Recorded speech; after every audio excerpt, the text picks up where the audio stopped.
পুজো মানেই বাঙালিদের কিন্তু প্রচুর খাওয়া দাওয়া, আনন্দ, হইহুল্লোড়, ঘোরাঘুরি সব কিছু নিয়ে একটা জমজমাট একটা বেশ পরিবেশ সৃষ্টি করা হয়।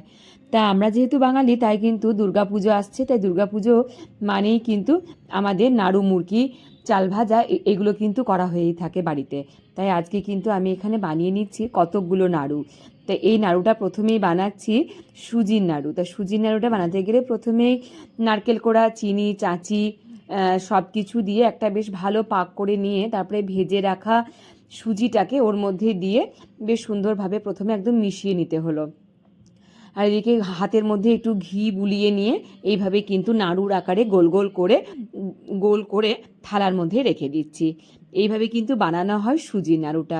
আর সুজির নাড়ুটা খেতে কিন্তু বেশ ভালোই লাগে, কারণ বেশ অনেকটা চাঁচি থাকে, নারকেল থাকে, সব কিছু মিলে কিন্তু এই সুজির নারকেল নাড়ু খুবই একটা অসাধারণ একটা স্বাদ আছে। তা আমি এখানে বানিয়ে নেওয়া হয়ে গেছে আমার অনেকগুলোই কিন্তু সুজির নাড়ু।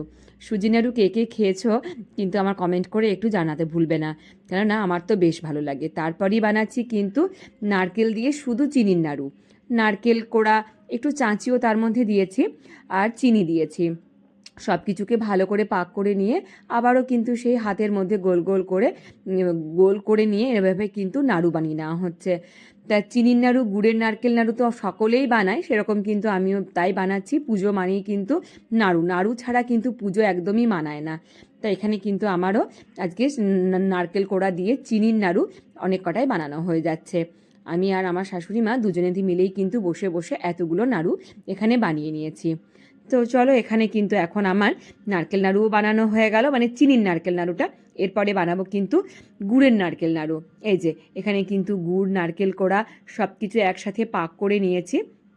তারপরে এগুলোকেও কিন্তু সেই হাতের মধ্যে একটু সর্ষের তেল বুলিয়ে, কেননা ভীষণ গরম, হাতের মধ্যে তো প্রচুর ছ্যাঁকা লেগে যাবে, সেজন্য হাতে একটু সর্ষের তেল বুলিয়ে আবারও কিন্তু এইভাবে গোল গোল আকারে নাড়ু পাকিয়ে নিচ্ছি। আর ভালো লাগে না বলুন বেশ পুজোতে নাড়ু, মুরকি, চাল ভাজা এগুলো খেতে? আর চাল ভাজাটা বাড়িতে আমি বানাইনি, আমার মা বানিয়েই কিন্তু চাল ভাজা পাঠিয়ে দিয়েছে, সেজন্য চাল ভাজাটা বানানো হয়নি। আর মুরগিটাও কিন্তু বাড়ির থেকেই মাই পাঠিয়ে দিয়েছে, সেজন্য এগুলো বানানো হয়নি। গুড়ের নারকেল নাড়ুও হয়ে গেল। এরপরে এখন বসেছি এখানে নিমকি বানাতে। আর নিমকি বানাতেও কিন্তু সকলেই জানে, কেননা যে লবণ দিতে হয়, একটু তেল দিয়ে ময়দাটাকে ভালো করে মাখিয়ে নিতে হয়।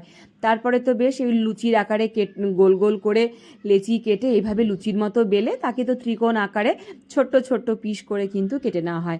আমি এখানে ছোট্ট ছোট্ট নিমকিগুলোই বানাবো বলে এরকমভাবেই ছোট্ট ছোট্ট পিস করেছি, বড় নিমকি বানাই না। বাড়িতে শুধুমাত্র চায়ের সাথে খেতে এই নিমকিগুলো কিন্তু ভালোই লাগে, তা সেজন্য এইভাবে বানিয়ে গরম তেলের মধ্যে বেশ ছেঁকে নিলাম।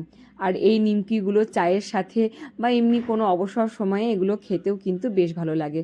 তাহলে চলো, আমার কিন্তু এখন পুজোর নাড়ু, মুরকি, চাল ভাজা, নিমকি সব কিছুই হয়ে গেছে।